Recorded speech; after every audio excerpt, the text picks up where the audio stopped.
께서 오늘 우리에게 주실 말씀은 마태복음 20장입니다.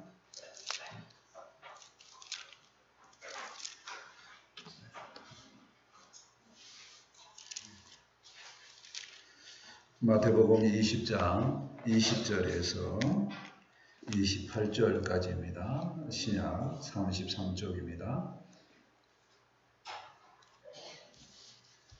마태복음 20장 20절에서 28절까지 한 절씩 교독합니다. 그때 세베대의 아들의 어머니가 그의 아들들을 데리고 예수께 와서 절하며 무엇을 구하니? 예수께서 이르시되 무엇을 원하나? 이르되 나의 두 아들을 내 나라에서 하나는 죄요 하나는 죄 작전에 함께 되옵소서. 예수께서 대답하여 이르시되 너희는 너희가 구하는 것을 알지 못하는도다. 내가 마시려는 잔을 너희가 마실 수 있느냐? 그들이 말하되 할 수 있나이다.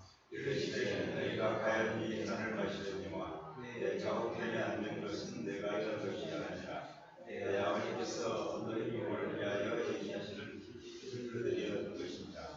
열 제자가 듣고 그 두 형제에 대하여 분이 여기거늘 예수께서 제자들을 불러다가 이르시되 이방인의 지도자들이 그들의 이름으로 중하고 그 공안들이 그들에게 맹세를 지는 줄을 너희가 알느니라. 너희 중에는 그렇지 않아야 하나니 너희 중에 누구든지 크고자 하는 자는 너희를 섬기는 자가 되고 너희 중에 누구든지 크게 되고자 하는 자는 너희 종이 되어야 하느니라. 함께 읽겠습니다. 인자가 온 것은 섬김을 받으려 함이 아니라 도리어 섬기려 하고 자기 목숨을 많은 사람의 대속물로 주려 함이니라. 아멘. 명절 기간에 긴 기간 동안에 저희 둘째 딸이 좀 푹 쉬었습니다. 그 가운데 힘든 이야기를 하더라고요. 무슨 힘든 이야기냐면 남자친구가 결혼을 생각을 하면서 남자친구를 사귀는데 마음에 들었다 안 들었다 한다는 겁니다. 판단이 잘 안 쓴다는 거죠. 누구든지 이제 마음에 일치하지 않으면 힘든 것 같습니다. 오늘 말씀에서도 제자들과 예수님의 마음의 차이가 있습니다. 예수님은 섬김의 높은 자리에 대해서 알려주십니다. 우리 모두 예수님이 원하는 섬김의 마음을 잘 배웠으면 좋겠습니다. 아멘. 마태복음의 후반부는 계속 하나의 사건이 있고 그 사건과 관련되어서 예수님이 가르침을 주시는 내용입니다. 오늘의 사건 제목은 자리 청탁 사건입니다. 첫 번째 보실까요? 무엇을 원하는가? 20절 말씀입니다. 그때에 세베대의 아들의 어머니가 그의 아들들을 데리고 예수께 와서 절하며 무엇을 구하니? 그때에 이 말씀은 바로 윗절에 세 구절 나와 있는 17절부터 19절까지 말씀입니다. 내용을 간단히 보면 세 번째 예수님께서 죽으심과 부활의 말씀을 하셨습니다. 그때에 이 사건이 일어납니다. 그때에 세베대의 아들의 어머니, 세베대의 아들은 야고보와 요한이고요. 그 어머니는 살로메입니다. 다른 복음서하고 대조를 해보면요. 그 어머니가 와서 예수님께 무엇을 구합니다. 그러니까 한마디로 말해서 좋은 자리를 생각하면서 요즘 말로 말하면 치맛바람을 이제 동원을 하는 거죠. 야고보와 요한은 어머니까지 이용하는 걸 보니까 참 그 자리를 얻고자 하는 마음이 많습니다. 근데 그 자리를 보면서 어머니도 함께 하는 걸 봐서 이 어머니도 참 능력이 나름대로 있는 것 같습니다. 21절 말씀을 보실까요? 예수께서 이르시되 무엇을 원하느냐 이르되 나의 이 두 아들을 주의 나라에서 하나는 주의 우편에 하나는 주의 좌편에 앉게 명하소서. 예수님은 질문을 합니다. 무엇을 원하느냐? 무엇을 갈망하느냐? 그러니까 원어를 조금 더 들여다보면 너의 마음이 어디를 향하고 있느냐, 그런 너의 관심이 무엇이냐, 이렇게 질문하는 내용입니다. 그랬더니 그 어머니가 대답을 하죠. 두 아들이 있는데 아시지 않습니까? 두 아들이 있습니다. 제자. 한 명은 주의 우편에, 한 명은 주의 좌편에 앉게 해 주십시오. 라고 이렇게 그 자리에 청탁을 하는 겁니다. 근데 사실 제자들도 마찬가지지만 이 어머니도 마찬가지라 주님의 자리, 그 주님의 자리가 어떤 의미인지 잘 모릅니다. 다만 뭐냐면 자기 생각에 그 자리 정말 좋은 자리야. 그 좋은 자리에 내가 갔으면 좋겠어 라고 어머니까지 대동을 하는 거죠. 자기의 능력이 따르지 않은데 그 자리가 좋아 보입니다. 이랬을 때 마음이 갑니다. 이걸 뭐라 그러냐면 욕심이라고 합니다. 예수님께 좋은 자리를 청탁하는 모습을 보면서 생각을 해봅니다. 야고보와 요한은 그 자리에 앉고 싶습니다. 그 좋은 자리라고 생각하는 거죠. 나에게 맞냐 안 맞냐는 상관이 없습니다. 마음이 거기 가 있다는 겁니다. 마음이 뺏겼다는 겁니다. 이들은 그 자리에 욕심이 생겼습니다. 욕심이 생기면 무슨 문제가 생기냐면요. 하지 않아야 될 일까지 한다는 거죠. 예수님의 제자로서 예수님 좌우편에 가고 싶으면 자기가 주님의 마음에 들게 일을 해야 되는데 이 어머니까지 대동했다. 안 해야 될 일을 하고 있는 겁니다. 자, 또 욕심이 생기면은요. 진리의 분간이 안 갑니다. 우리 주님께서 그때 무슨 말씀을 하셨다고요? 십자가에 죽으실 그 얘기를 했습니다. 그러니까 하나님 나라는 이 땅에 임하는 하나님 나라는 희생하고 생명을 살리는 그런 나라인데 이 제자들은 그 진리를 안 보고 뭘 생각합니까? 이스라엘이 회복되는 나라, 그거 생각하고 있습니다. 그 진리 구분을 못합니다. 가장 문제는 뭐냐면 욕심이 들어오면 마음이 거기에 있으면 옆에 가까이 있는 사람의 마음을 모른다는 겁니다. 왜 그러냐면 마음이 뭔가에 빼앗겨 있기 때문에. 예수님은 이제 곧 십자가에 죽으신다고 생각할 때 마음이 무겁습니다. 예루살렘을 향해서 가까이 가면 갈수록 마음이 무거워집니다. 예수님의 마음은. 그래서 제자들에게 강조를 하는 거죠. 곧 나는 죽을 거다. 너희는 이것을 대비하라. 강조를 합니다. 그런데 제자들의 마음은 이미 뺏겨 있습니다. 어디에? 주의 좌우편의 자리에만. 그러니까 예수님이 하는 말을 안 들립니다. 주님 옆에 앉고 싶다고 하면서 주님의 말을 안 들리는 상태입니다. 전혀 안 들리죠. 3번 강조했습니다. 분명히 그때는 3번 강조했다. 3번을 강조했다는 것은 엄청나게 강조한 거죠. 근데 안 들립니다.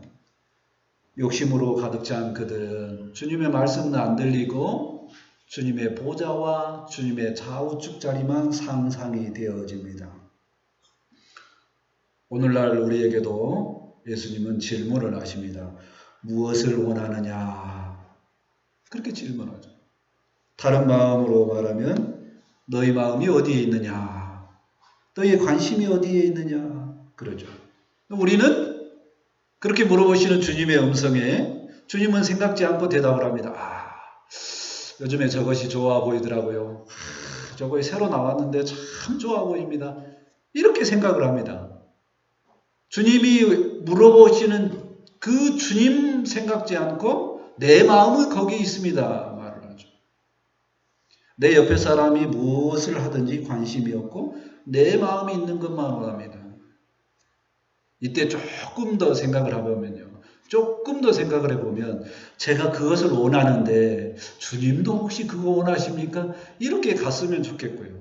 아니면 더 나아가서 주님은 제게 무엇을 원합니까? 라고 물어보는데 반대로 주님은 뭐 원하신가요? 이렇게 우리는 주님과 대화를 하는 수준이 언제쯤 될까요? 저 평생에 돌아봐도 오늘 말씀이니까 제가 이 질문에 생각을 해봤습니다. 그래서 오늘 처음으로 질문을 해봅니다. 주님은 뭘 원하십니까? 우리가 주님께서 무엇을 원하냐고 질문할 때에 세상 거 벗어나서 주님을 뭘 원하십니까? 라고 그렇게 나가는 우리 기도하는 자세가 되었으면 좋겠습니다. 아멘. 에베소서 4장 22절에 말씀합니다. 너희는 유혹의 욕심을 따라 썩어져 가는 구습을 따르는 옛사람을 벗어버리고, 예수님 안에 있으면 욕심 많은 옛사람을 벗고 하나님의 뜻을 따르는 사람이 됨을 확신합니다. 아멘. 두 번째, 예수님의 잔을 생각을 하고자 합니다. 22절 말씀입니다.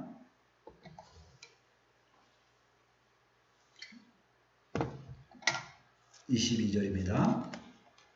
예수께서 대답하여 이르시되 너희는 너희가 구하는 것을 알지 못하는도다. 내가 마시는 잔을 너희가 마실 수 있느냐? 그들이 말하되 할 수 있나이다. 예수님은 야고보하고 요한에게 너희는 너희가 구하는 거 잘 모른다. 모르면서 왜 그 청탁을 하느냐? 이렇게 물어봅니다. 그러면서 예수님은 확인 질문을 합니다. 내 잔을 마실 수 있겠느냐? 너희가 내 잔을 마실 수 있겠느냐? 그들은 전혀 막힘이 없이 대답을 하죠. 왜 그러냐면 이미 주의 좌우편에 앉을 걸 생각하니까 주님이 하시는 것 우리도 할 수 있습니다. 그래서 할 수 있나이다. 그렇게 이야기합니다. 예수님은 고난의 잔을 이야기하는 거죠. 근데 제자들은 고난의 잔 생각지도 안 합니다. 무슨 잔이든 상관없습니다. 주님이 하시라고 하면 제가 마실 수 있습니다. 라고 대답을 하는 겁니다. 그래서 23절에 그 대답을 듣고 예수님께서 말씀을 하십니다. 이르시되 너희가 과연 내 잔을 마시려니와 내 좌우편에 앉은 것은 내가 주는 것이 아니라 내 아버지께서 누구를 위하여 예비하셨든지 그들이 얻을 것이라. 예수님은 그들의 미래를 예언합니다. 과연 너희가 그 잔을 마실 것이다. 제자들도 고난의 잔을 마시게 된다는 거죠. 그 제자들은 그런 말이 무슨 말인지는 지금은 모릅니다. 연결돼서 뭐라고 하냐면 그 잔을 마시고 난 이후에 내 좌우편에 앉은 그 자리를 차지할 것은 내가 결정하는 것이 아니라 하나님 아버지께서 결정하신다라고 이야기를 합니다. 실제적으로 예수님의 예언대로 제자들은 나중에 욕심과 다르게 진짜 참 제자가 됩니다. 그러니까 주님의 그 고난의 길을 다 가게 되죠. 자, 이렇게 제자들과 예수님이 뭔가 아주 중요한 얘기를 하고 있는 것 같습니다. 그때 나머지 제자들의 반응을 볼까요? 24절 말씀입니다. 10 제자가 듣고 그 2명의 제자에 대하여 분이 여기거늘 청탁하는 제자들과 예수님의 대화를 듣고 나서 나머지 제자들의 반응이 어떤가요? 한마디로 분하죠. 내가 했어야 되는데 이렇게 생각하는 자도 있고 나는 이런 인맥 청탁이 없는데 어찌하지 뭐 이럴 수 있고 능력으로는 내가 저들보다 나은데 뭐 이런 마음을 갖고 나는 말 안 했는데 저들이 먼저 말 안 해? 막 심한 말을 속으로 생각하면서 말을 안고 있었겠죠. 아무튼 분을 낸다는 겁니다. 이 10 제자들이 어떤 마음인가요? 우리는 보면 알 수 있죠. 이 본문을 보면 똑같습니다. 자리 청탁하는 2명이나 나머지 10명이나 다 똑같습니다. 뭐에 가득하고 있어요? 예수님께서 주시는 잔이 무슨 잔인지도 모르고 예수님의 좌우편 자리만 원하는 그런 모습입니다. 여기서 우리는 예수님의 잔을 생각하는 마음의 차이를 생각을 해봅니다. 예수님은 고난의 쓴 잔을 생각을 합니다. 그러니까 마음이 무겁습니다. 제자들은 예수님의 잔이 영광의 잔이라고 생각을 합니다. 전혀 마음이 달라요. 잔 이야기를 하는데 예수님은 고난을 이야기를 합니다. 제자들은 이와 비교해서 영광의 자리를 생각을 합니다. 영광의 보호자에 앉고 싶습니다. 그 자리 생각하니까 황홀합니다. 영광의 자리만 생각하는 제자들, 고난의 잔을 생각하는 예수님, 전혀 연관이 안 됩니다. 전혀 딴 마음이에요. 그런 딴 마음인데 제자들은 뭐라고 대답을 합니까? 내 잔을 마시겠냐 하는 주님의 말씀에 내가 마실 수 있습니다. 장담을 합니다. 너무 다른 마음이죠. 완벽히 한 잔에 대해서 다른 마음을 갖고 있습니다. 그래도 은혜인 것은 그런 다른 마음이 있어도 함께하고 있는 것이 은혜인 줄 믿습니다. 아멘. 우리도 똑같습니다. 주님 뜻대로 살기를 원합니다. 열심히 삽니다. 열심히 살아요. 그런데 옆 사람이 합니다. 아닌 것 같은데? 그런다는 겁니다. 주님이 원하시는 기도 열심히 합니다. 내가 주님 이 마음이 맞지요? 열심히 주님 뜻대로 기도합니다. 그러니까 너가 하는 말이 이 뜻이냐 저 뜻이냐 주님은 다시 묻고 싶어 합니다. 제가 약간 미소 짓는 일이 생겨서 생각을 해보는 내용입니다. 결혼을 생각하고 딸이 기도를 했답니다. 좀 길게 있었으니까 말이 좀 내용을 이야기를 했겠죠. 아빠 같은 사람을 만나기를 원합니다라고 기도 대상자로 동역자로 생각을 했다는 겁니다. 그 비슷한 타입의 남자를 만났습니다. 첫인상이 저하고 비슷해서 점점 깊어지고 사귀었습니다. 그런데 날이 갈수록 마음이 안 통한답니다. 힘들다는 얘기를 했죠. 그래서 그 이야기를 저한테는 안 하고 이제 집사람에게 이야기를 했어요. 그랬더니 우리 집사람이 진실을 알려줍니다. 뭐라고 진실을 말을 했을까요? 내 아버지도 젊었을 때는 무지하게 소통 안 됐다. 그런 얘기를 하는 거죠. 그게 진실입니다. 그러면서 연이어서 이야기합니다. 믿음 안에서 기도했던 너 기도가 하나님의 앞에 상달되었다라고 생각해라. 믿음 안에서 남편을 잘 섬겼으면 남편이 부드러운 사람이 되었겠죠. 근데 그걸 생각하고 기도하면서 살아야 되는데 우리 딸은 지금 희생하기 싫으니까 자기가 대접만 받고 싶으니까 힘들다는 얘기입니다. 제가 그 얘기를 끝부분에 들었습니다. 그래서 미소가 지어지더라고요. 아, 그랬겠구나 생각이 들어집니다. 오늘 본문을 보면서 똑같습니다. 우리는 우리의 기준으로 기도를 합니다. 제가 무슨 기도를 처음으로 했는가를 생각을 해보니까 그 기도를 했더라고요. 내 마음속에 주님이 잘 안 믿어집니다. 그래서 한 발 더 나가서 뭐라고 기도를 했냐면 주님을 증거하는 자가 되게 해주십시오. 이게 뭔 뜻인지도 모르고 처음 그 기도를 했더라고요. 왜 제가 그 기도 제목을 기억을 하냐면요. 수련회 가서 나는 이제 신앙 초보인데 남들 방언하고 막 난리가 났는데 저는 잘 모르는데 끌려갔다시피 해서 끌려갔어요. 그래서 제가 계속 하는 기도, 저도 저들처럼 좀 주님 증거하는 기도를 했으면 좋겠습니다. 하고 기도를 했습니다. 근데 주님은 어느 순간 이렇게 들어주셨더라고요. 거기서 생각을 해봤습니다. 우리는 잘못 구해도 주님이 하는 말, 성경에 나온 말 따라서 하다가 잘못 구해도 당당하게 구해도 내가 정말 주님 위해서 살겠습니다. 이렇게 기도를 하면은요. 우리 주님은 그러한 기도도 합당하게 응답해 주시는 줄 믿습니다. 아멘. 로마서 8장 26절에 그렇게 말씀합니다. 이와 같이 성령도 우리의 연약함을 도우시나니 우리는 마땅히 기도할 바를 알지 못하나 오직 성령이 말할 수 없는 탄식으로 우리를 위하여 친히 간구하시느니라. 아멘.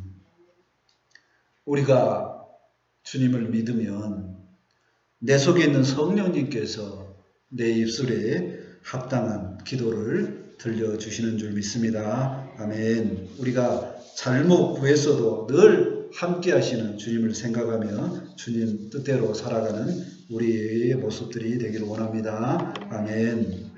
세 번째, 예수님의 가르침을 듣고자 합니다. 25절 말씀입니다. 예수께서 제자들을 불러 이르시되 이방인의 집권자들이 그들을 임의로 주관하고 그 고관들이 그들에게 권세를 부리는 줄을 너희는 알거니와. 예수님은 제자들 전체를 이제 불러놓고 이제 교육의 말씀을 하십니다. 그러면서 먼저 세상의 높은 자리, 세상의 집권자들이 하는 것을 보아라 하는 거죠. 그들은 사람을 임의로 하고 임의로 주관하고 또 그들은 권세를 부리는 걸 좋아한다. 그렇다. 세상은 그렇다. 라는 거죠. 세상의 높은 자리는 위세 떨고 누리는 자리라 그겁니다. 세상이 돌아가는 논리는 힘이 지배하는 논리로 돌아갑니다. 다 알고 있습니다. 자, 이와 비교해서 어떠할까요? 하나님의 나라는요. 26절과 27절 연결되니까 같이 한번 보겠습니다. 너희 중에는 그렇지 않아야 하나니 너희 중에 누구든지 크고자 하는 자는 너희를 섬기는 자가 되고 너희 중에 누구든지 으뜸이 되고자 하는 자는 너희의 종이 되어야 하리라. 비교해서 예수님은 하나님 나라는 그러지 아니한다라고 설명을 해주고 있습니다. 누구든지 크려고 하면 섬겨라. 누구든지 으뜸이 되려고 하면 종이 되어라 라고 하는 겁니다. 하나님의 나라는 힘이 아니고 사랑에 의해서 결정되는 줄 믿습니다. 아멘. 더 사랑하는 사람이 더 섬기는 원리입니다. 이 점에서 예수님은 가장 크고 위대하신 분인 줄 믿습니다. 아멘. 예수님은 이 원리가 맞다는 것을 우리에게 확증해 주셨습니다. 그 삶이 예수님의 삶입니다. 마지막 절 28절 말씀을 보실까요? 28절 말씀을 다 함께 읽겠습니다. 같이 읽겠습니다. 시작. 인자가 온 것은 섬김을 받으려 함이 아니라 도리어 섬기려 하고 자기 목숨을 많은 사람의 대속물로 주려 함이니라. 아멘. 예수님께서 이 땅에 오셔서 하신 일이 섬김의 일입니다. 세상의 논리에는 전혀 안 맞죠. 제자들의 발을 씻기까지 섬기셨습니다. 목숨을 내놓고 섬기셨습니다. 우리를 위해서. 우리를 위해. 우리의 죄 문제를 해결하기 위해 대속물로 주님은 드려졌는 줄 믿습니다. 아멘. 예수님의 가르침을 통해서 생각해 볼 점이 있습니다.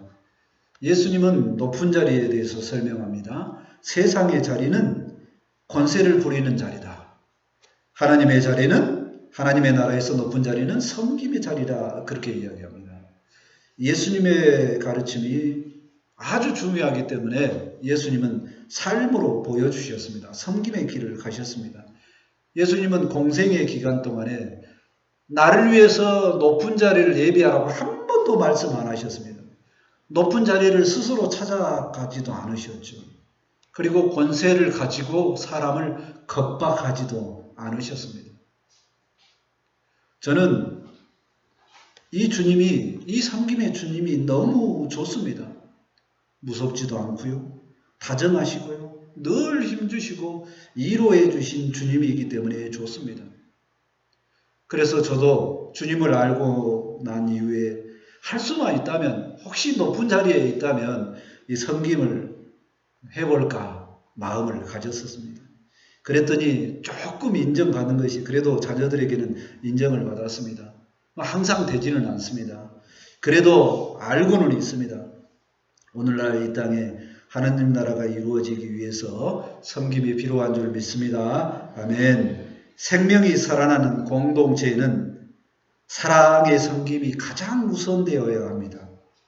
우리 모두 섬김의 높은 자리에 서서 우리가 가정을 살리고 교회를 살리고 모두를 살리는 은혜에 도달할 수 있기를 기도합니다. 아멘. 요한복음 13장 14절에 말씀합니다.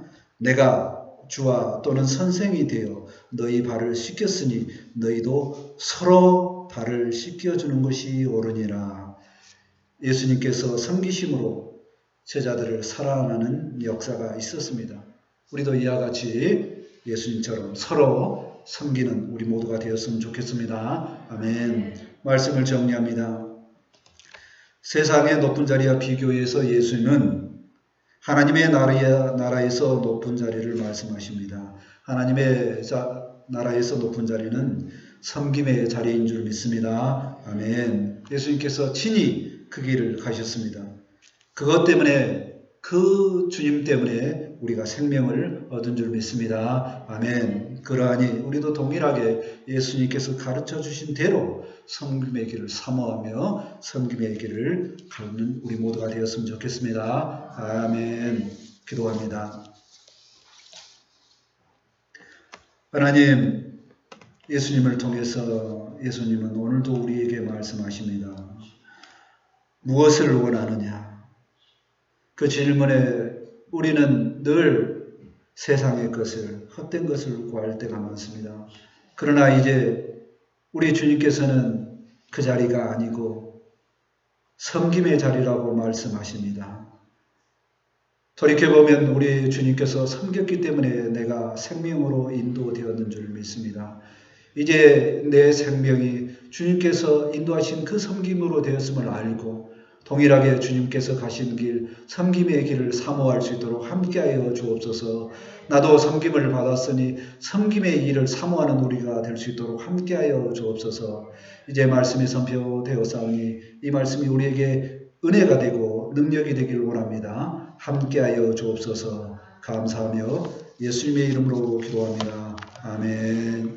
다 같이 463장 하시고 준비하신 예물 하나님께 드립니다.